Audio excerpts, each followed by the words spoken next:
Hey, good evening, guys and gals. This is Brad Varnell from the Infinite Crypto YouTube channel. Tonight we are live with a special guest. I am so excited to introduce this young man. He's got some amazing things that he's doing in life. He's the founder of a token that is getting ready to launch tomorrow. And I am excited to have him on the channel and be able to ask him some questions and for you guys to really be able to see what this project is all about and get a feel for the founder here. So with no further ado, let me introduce Mr. Isaac Mo to the channel. Welcome. Glad to have you. Hello, everyone. I'm Isaac Mo from Mo Isaac channel. Thank you, Brad, for inviting me to your live stream. Yeah, absolutely. So the cat is out of the bag, so to speak. Right in the title, it says COPYCAT token launch and interviewing the founder of the COPYCAT token. So that's what we're here for. We're really excited to learn more about the how and why COPYCAT token, became, why it exists. But before we get to that, I just wanted you to tell the viewers just a little bit about yourself. You've got an exciting background. I know that you're finishing up college here in about a year. So just tell everybody a little bit about yourself. Yes, sure. So I'm from Taiwan, and I'm currently a fourth-year computer science student studying at the University of Toronto. So this is like my final year project, kind of, before I finish off my bachelor degrees. All right, man, fantastic. So how does a computer science student go from being in college doing computer science to creating and founding a cryptocurrency project? How did that come about? So actually, I've heard about blockchain technology quite a while ago, like as early as 2014. But back then, I didn't have the technical background to fully understand it. But then I was pretty lucky to be able to enroll in software engineering courses. And then I found that this is exactly where I was looking for to applying my mathematical and logical knowledges. And then I jumped into crypto and keep learning, researching about all these exciting technologies. And then I just thought to myself, well, I think I'm a software engineer, and why don't I take a look at probably the hottest technology for the next decade? So that's where I am, trying to make something unique in the crypto space. And I just had this kind of outside of box ideas where we were seeing so many similar COPYCAT tokens that were born from copying each other, basically, or copying from some trending projects. So I was thinking we should have a way to that investors or outsiders to know about this, because a lot of people are just looking at like the names or the founder, but they didn't actually invest into what the project's background is. So I just have this idea about having a token where we'll use this token to send to the projects or whoever that has copied someone else's ideas. And the reason why this is different than the traditional way where someone would just write an article about it is that anything can be removed on any websites. But unlike these blogging websites, blockchain is immutable and as well as transparent. So every ledger transactions will be recorded and be able to view by the public at any point in time. So if we have this token and we use this token to kind of label or mark those copycat projects, then we will be able to like express this idea to anyone that's looking to jump into these projects. Okay, great. Okay, great. I think, when I was listening to you on the Investing Nomad channel, Terry was talking to you. It sounded like you actually had some experience with Bitcoin several years ago, but you really didn't know what you had a hold of. You were just using it as a payment method? Yeah, so I first heard of Bitcoin in 2014, but I obviously don't have any funds to buy it.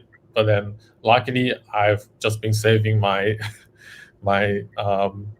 money and able to buy some Bitcoin in 2016. But I was using it as an alternative to credit card because I was very young at that time. But Yep. it allows me to be able to trade on the online world. So basically, I will be buying some like in-game items and do buy and sells. But I didn't really kept Bitcoin in my bag, which is kind of sad if we look back right now. But that's where I started. So Bitcoin back in 2016, I think I got at least one Bitcoin when it was below $500. Yep. Yeah, that kind of intrigued me about you because I kind of was in the same boat. I had a company that I was working with that would only accept Bitcoin as payment. And so I was buying Bitcoin, and it was August of 2016 and Bitcoin was about $500. And I was buying Bitcoin and sending it to them, but I never actually kept any of it. I got a little bit lucky and I had maybe $20 or $30 left over in a wallet. And then I found out about it kind of right as the bull run happened in the end of 2017, 2018. So it was worth several $100s. And it's actually a little bit of what kind of got me excited about crypto. I actually had a mentor, a friend, a business associate that begged me all of 2017 to try to get me into crypto. And I didn't listen to him, but I watched him turn $9,500 into 2.2 million that year. That got my attention. And that's one of the things that I think is so exciting about a project like yours, because I think that the people that are listening in and that are going to see this will kind of understand that the token hasn't even launched yet. Like nobody even owns one.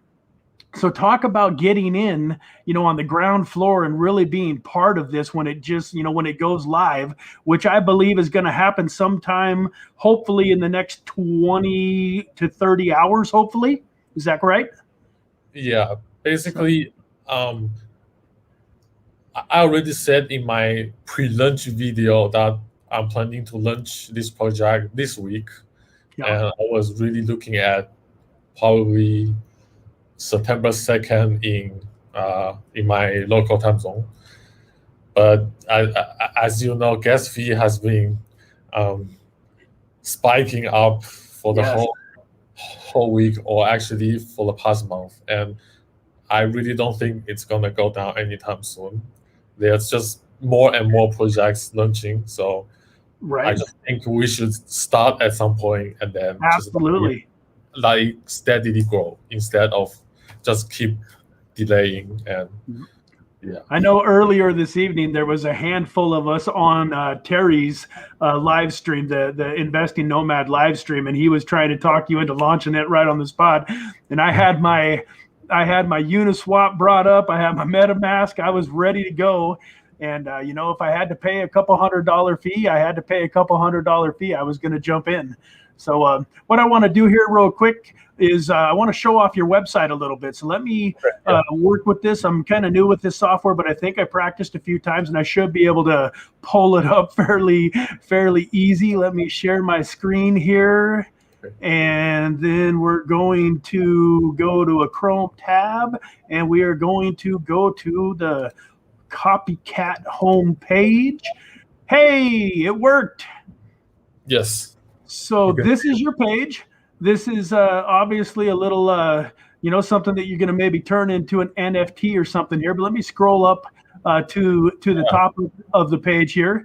And you can see here, for those of you that are on the stream, I did put this website address into the description of the video, but it's coincopycat.com. For those of you that are watching this video and you want to go take a look at this project a little bit closer, a little bit more about what it's about, and really see, everything that this token has to offer and why you might be interested in getting some. Here we have the token address. So for all of you that are looking at this, you definitely want to copy and paste this token address into Uniswap and into your MetaMask and that type of stuff. That way you know for sure you are getting the authentic COPYCAT token, although that does sound a little strange to say, an authentic COPYCAT token. Is there anything that you would like me to show off in particular on the website, or anything that you would like to point people towards? I guess if you scroll down, you can find all the social media links. So you definitely want to join the Telegram as well as Discord, because I will be announcing the lunchtime a few hours beforehand. So perfect, make sure guys. You follow the social media so you get the newest updates. Okay, perfect. So here's all the socials, folks. You got Discord, Twitter, Telegram, Reddit, and then and Instagram. On this particular video, I've also got his YouTube linked, and I've got the link to the official Telegram channel, the Discord, and to the Twitter, and there's a link to the website that's going to be here in the description of this video. So you guys can go check that all out. Let me get back. And definitely check out my NFT projects. If you scroll further down, sorry. Oh, I'm sorry, I took it off. You want me to click back to it? Just take me a second to get back to it. Let me get back there. No problem. Let me hit share here. And so if you have time, you can feel free to look through all the text on the website. It explains pretty much all the concepts that I have in mind. Perfect. And where do they go to look at the NFT information? Right now, it's not that obvious yet. You have to go. You can hover to more on the top right. Okay, it'll be over here, kind of where the home tab and the team and all of these tabs are. Then. And go to FAQ. So if you hover on the more. Yep. And then hit FAQ. Yeah. Oh, okay. And then scroll down. Yeah. The last question. No. Right here. Yes. How do I support this project? I see. Okay. You can check out the COPYCAT NFTs on OpenSeas. Okay, awesome. That's cool. Did that click over? Yeah. Can you see it? Nope. No, you can't. Okay, let me get back here. So there's actually two collections. One is directly related to COPYCAT. So basically, these sales will be the funds collected from selling COPYCAT NFTs will be used to help pegging the floor value of this token, and some will be used to help funding the other NFT collection. So we can talk about that. I like that floor price right now at 3/10 of an ETH.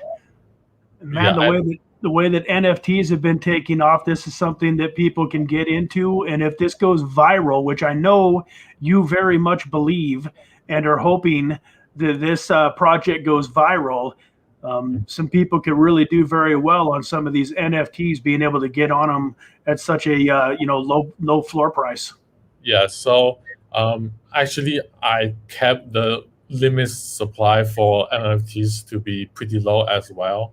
So you probably want to get some after the launch, because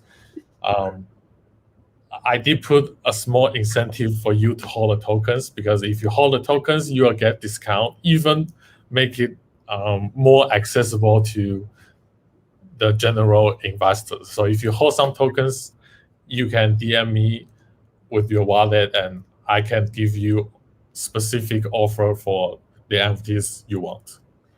Fantastic. So tell us a little bit about the token launch itself. One of the things that really brought me into the project and got me interested was the fact that it's totally fair and transparent. Even though it was a little disappointing because when I was talking to Terry, one of the first questions I asked him is, "Hey man, is there a way to get in on this thing in an ICO or in a private sale?" Because I was excited about hopefully trying to get a hold of some tokens before launch. Right. And Terry said, "Nope, Isaac is adamant that this is a fair and transparent launch." So can you maybe talk a little bit about why that is and why you're launching it the way that you're launching it? Maybe talk a little bit about how many tokens are going to be available at launch and the price of the tokens, that kind of thing. Yes, sure. So there are quite a few things that lead to this decision. But first, I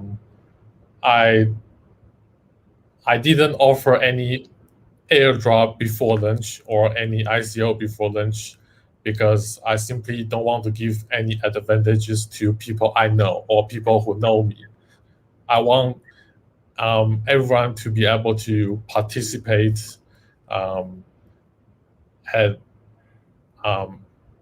like fairly, basically. Of course, I cannot make sure everyone can get it in the first second because Right. I'm basically depending on my own time zones as well as the gas fee, but that's as fair as it can get, pretty much. Absolutely. So I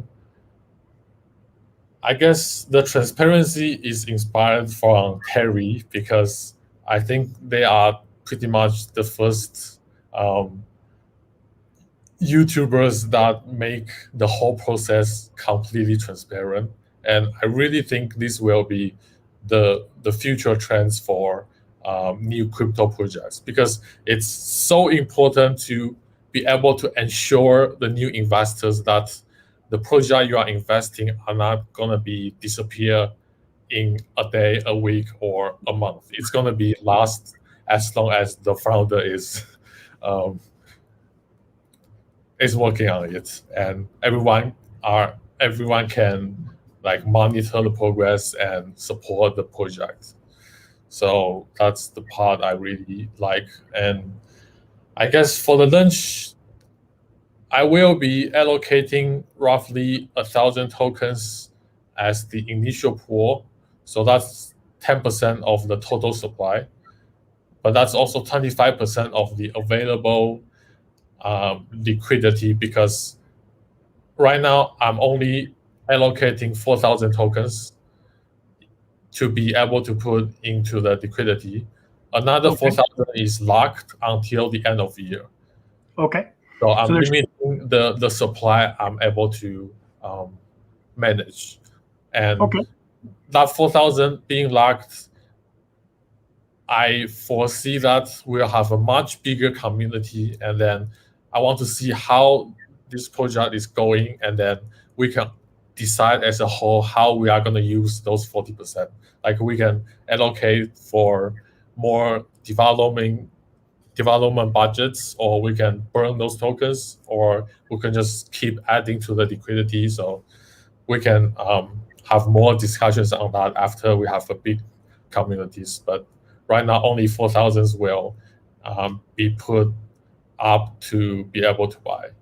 Wonderful. If I understood you correctly, there's only 10,000 tokens minted, 10,000 tokens ever that'll be in circulation? Yes, and it's not mintable after the initial mint. Right. Nice. So you decided to go with a very low supply with your token rather than minting billions of tokens that were worth 1,000th of a cent. You're going with a smaller number of tokens that are going to be a little bit higher priced then, correct? Yes. So one of the obvious reasons is I just think it's so much easier to be able to wrap your head around numbers below 10,000 because there are so many coins that has so many zeros.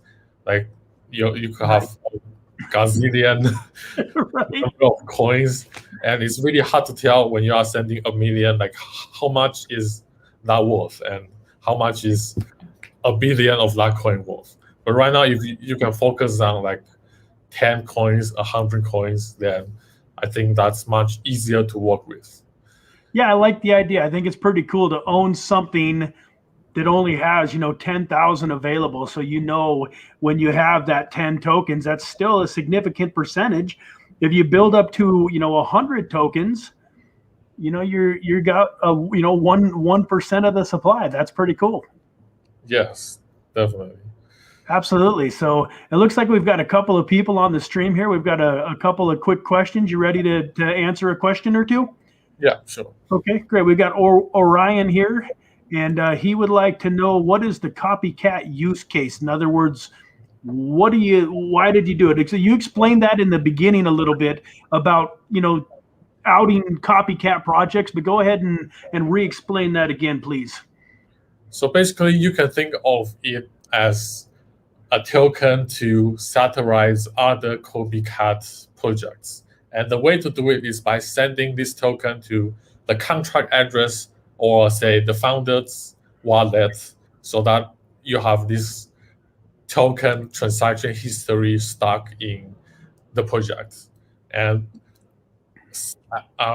specifically, most of the contract addresses are not designed to be able to retrieve back the token. So okay, if you send the token, forever, it will stay there forever. So by sending very small amount of your token there, not only it'll stick there forever, it'll also how do you say it?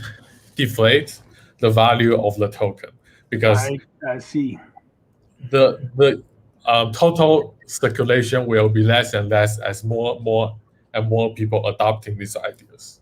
It makes sense. So if I understand you correctly, watching you on my channel right now, and then the interview that I saw you do, this is a cool way for you to kind of out copycat projects. So you've got Dogecoin, and now you got mini Doge and big Doge and little Doge and Elon Doge and just all of these copycats. And so if you see what you think is a copycat, somebody that is just plagiarizing somebody else's content, maybe even just a token that you believe is a scam coin or a rug pull waiting to happen, you can send a fraction, just a little tiny sliver of a copycat token to that founder's wallet. And then when other people are looking through the blockchain transactions and that type of stuff, they can see that there, and it'll kind of alert them to the fact that, hey, maybe I need to take a closer look at this. And is it really a legitimate project? Where if you were to just go into their Telegram and try to say something, they would ban you. Or like you mentioned, if you write an article, they just get it, they get it unpublished and that kind of stuff. So the use case for the copycat token is once it's in their wallet, they can't get rid of it. Yeah. So if you send it to the founder's wallet, of course they can probably sell it for a cent or something. But the thing is, your action is being recorded on the blockchain. So absolutely. So they will always see that the founder had possessed the token at some point, and it's being sent by many other people. So yeah, that'll make it stand out. And I guess at this point, I think more and more people are starting to pay more attention at the founder's wallet or the developer's wallet to learn more about what they are doing and make sure they are not doing anything suspicious. So I do think the COPYCAT token will stand out. Absolutely. Makes sense. Would it also be fair to say that part of the fun of owning and being invested in this project is just the community, the fun that we're going to have supporting each other and outing other copycat projects? And, to me, it just seems like a very fun, inviting atmosphere. A lot of these meme coins don't necessarily have intrinsic value, but because they have a community that loves them and stands behind them, like the Dogecoin, is at $30 billion market cap, and it really, your copycat token almost has more utility in some ways than Doge. So is that fair to say that that's why part of the reason you think people are going to be drawn to this project? Yeah. So I really do think as we keep getting more people to learn about this idea, it could go viral very quickly, because this is a very simple idea. And I also think people like cats. Yeah. Yeah, man, it's nice. We got a bunch of dog tokens all over the place, but now there's not, now we're going to have a cat token. So I think you're right about that. I think that was a great idea. Orion has one other question here. He would like to know, why not delay the launch date until gas fees come down? I'll let you take that after me, but I think the simple answer, Orion, is that we don't know when the gas fees are going to come down. It could be a week, it could be a month. And when you're investing into a token like this, that's so exciting, you have the possibility. I mean, we're not financial advisors. This is not financial advice, but this is certainly the type of token that could 10x, 20x, even 100x your money if it launches the way that we think it might. So what is a couple of $100 in gas fees if you're only buying $500 worth, but you're going to have the possibility of turning it into 5,000, 10,000, 25,000? The fees really don't matter. If you've got something to add, I'll let you add your 2 cents, Isaac.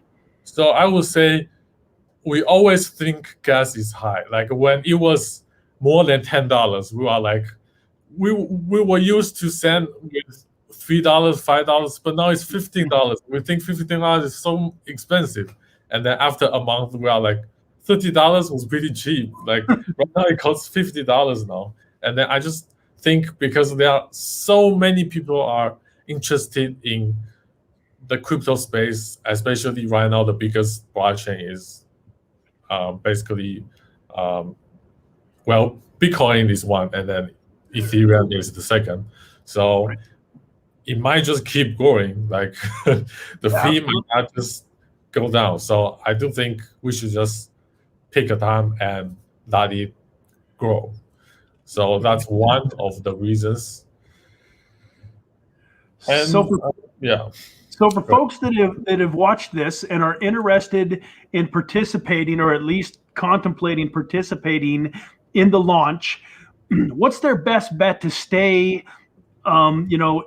in touch with you or in touch with the project so that they get all of the information that they need? In other words, where's the best place to be to get notified that the launch is coming? Twitter, Telegram, where do you want, which are the most important socials for them to go get connected with so that they can keep abreast of all of the announcements going on with the project?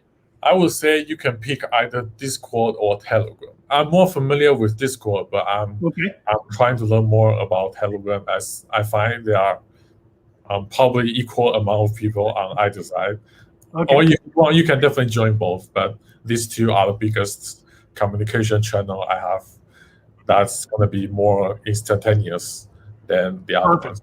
Okay, guys, so you heard it here right from the founder. Most important places to go get connected to is the Telegram channel and the Discord. Both of those links are going to be in the description of this video, so make sure that you go get connected, because sometime in the not too distant future, Isaac's going to announce this sucker's live, and we're going to be sitting on our computers. We're going to have our Uniswaps open, and it's going to be a race to see who can buy these tokens first, and how good of a deal we can get on them. So fantastic. It looks like we have a couple more questions here. Let me see here. We have HC. Hi, HC. Welcome to the stream. Glad to have you. Hi, guys. Nice stream. Is it 1,000 tokens for sale or 4,000 tokens for sale? So the total available token to be put up for sale is 4,000. But obviously, I don't just put all 4,000 at the beginning. Otherwise, if someone just bought all up, I have nothing to to offer. So it will be spread out into a wide price range, and I will keep adjusting the pools so you'll always have tokens to buy. Okay. But if more and more people are interested in buying this token, it will just keep moving up, basically. Absolutely. Okay, makes sense. So once the first original 1,000 gets sold, then you will slowly add more of the remaining 3,000 to create more liquidity so that more people can buy into the token. Basically, yeah, but I will not wait until it gets sold. I will be monitoring how the market moves and then adjust it. Okay. Because the first 1,000 might get sold in about a minute or two, so it'll be interesting to see. It's gonna be hard to make a reasonable price range beforehand, but I will definitely try to accommodate that. Awesome. Makes sense. Let me see here. I'm going to skip over one and then I'll come back to it. HC has a second question, and that is your liquidity in USDC or USDT? So originally I was going to do USDT because I just happen to have more USDT in my wallet, but I might convert to USDT for now just because I think many people are concerned about USDT because they don't think it's properly backed. So I just don't want to have any potential risk in the future. So I'll just start with USDC, which is more safe in a sense. Yeah. Great. So that answers that question. It's going to be USDC-HC. And then one. Yeah, go ahead. You don't have to convert anything to USDC. As long as you are doing it on Uniswap, Uniswap will handle the underlying swaps. So usually most of the tokens already have multiple pools to be swapped to USDC. So Uniswap will just do that for you and then eventually swap to the COPYCAT token. Absolutely. That makes sense. So to reiterate, folks, if you're getting ready to buy the token when it goes live, you don't have to own USDC in order to do it. You can buy it with Ethereum, and Uniswap will transfer it and do what it needs to do to turn it into USDC for you. So you don't have to go out and purposefully just get USDC if you don't have it. Ethereum will work, USDT will work, and probably several other tokens would work to get the job done. Is that what you said? Yeah, so you don't have to waste a gas fee just to get ready for the purchase.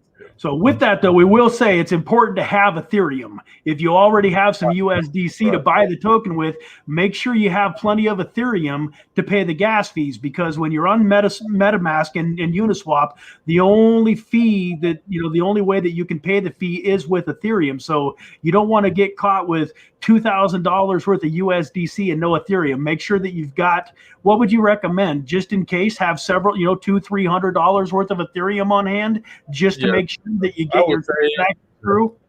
At least, because I really don't want it to happen, but if everyone trying to buy at the same price, only pretty much 1% will be able to do it. And if your slippage is not high enough, your transaction will fail, basically. Makes sense. So you just waste the gas fees in that case. Yes. It's likely that we'll see it happening, unfortunately. I know it's pretty normal for any token launch, but you still have to be prepared for that. Absolutely. I agree 100%. So let me go back here to Orion. Had one other question. How high can you see this token going short-term versus long-term? I'm not sure if that's something that he can actually talk about. But I'll let you answer that question if you can. So I won't say a specific value because obviously I cannot predict the market. Right. It's almost solely dependent on all of you, basically, all the investors and all the promotions, I guess. But what I believe is if the project itself is solid, the concept is there, and the founder is transparent, then I can't see it stop growing. It should steadily grow in the long term. Of course, it might come down after first day because it pumped too hard. But if we look at it in a more large scale, then we should see steady growth as the public start to adopt these ideas. Makes sense. Absolutely. I think that was a great answer. And then let me see what else we got here.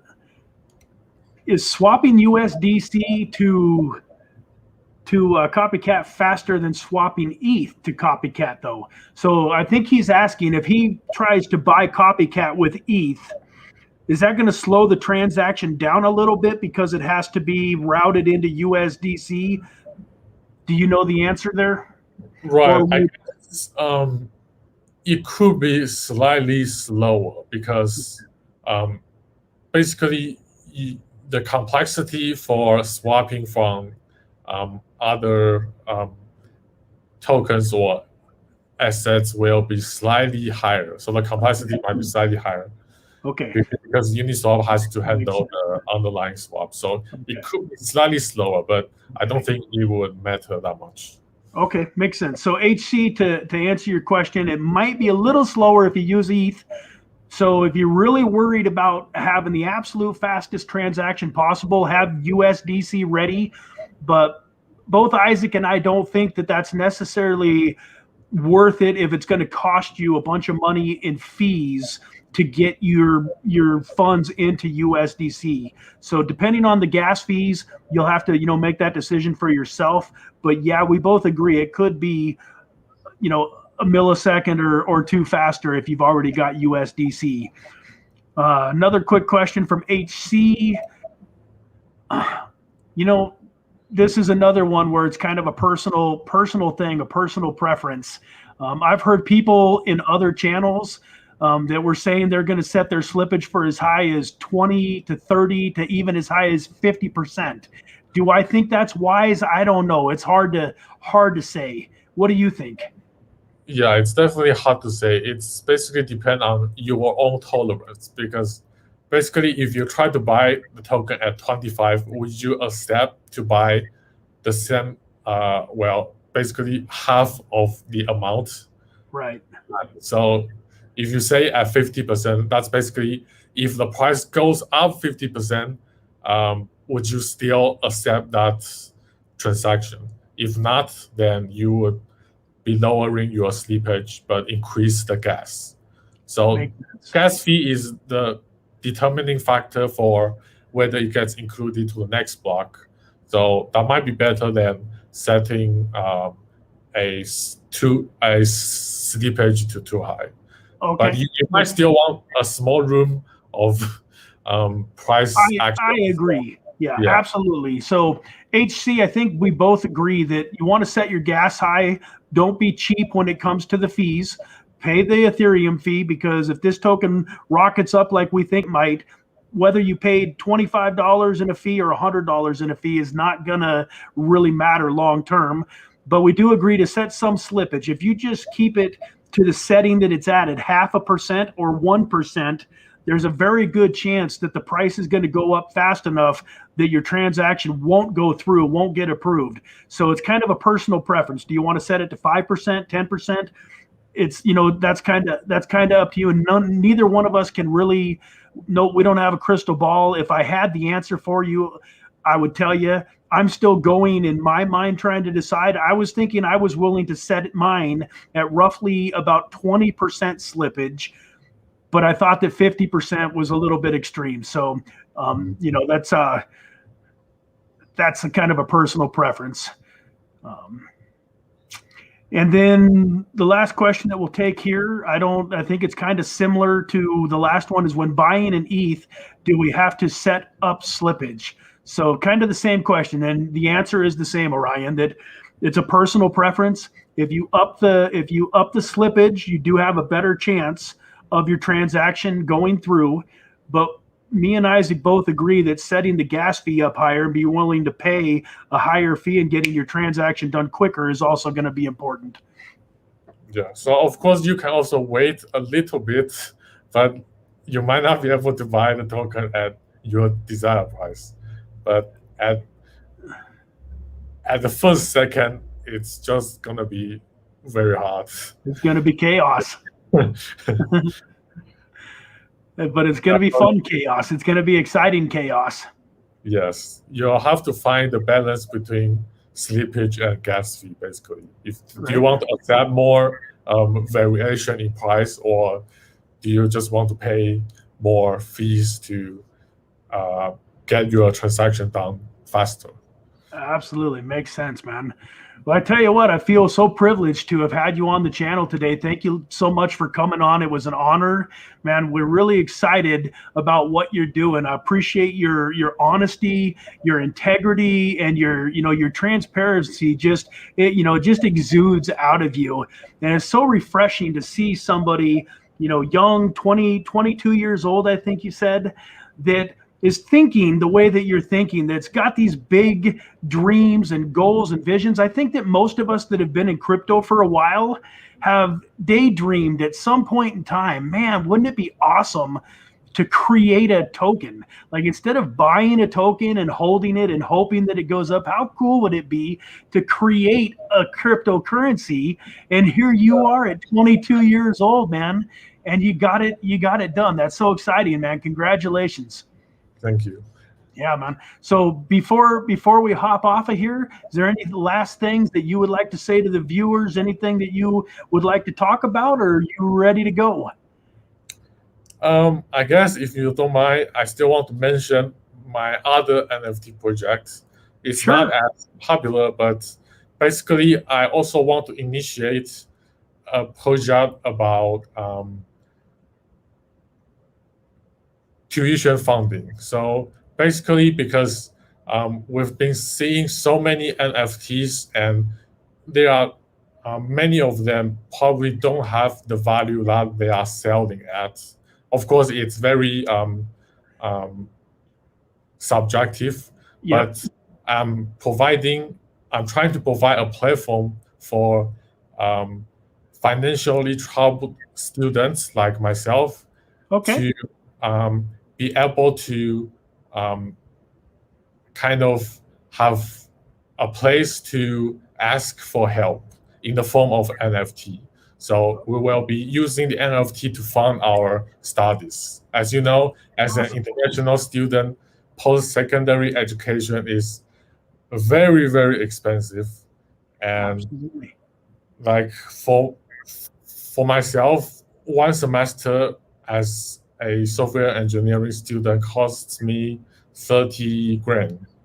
So that's a lot of money to me, and I think it's a lot to anyone else. So I just feel like if we have such a platform, some people who are trying to buy many NFTs for millions or tens of millions, they can always keep a small portion to basically making investing in the younger generations, because I guess a lot of the new crypto projects will be dependent on my generation or close to my generations in a sense. So I think I want to offer people a way to help out, as well as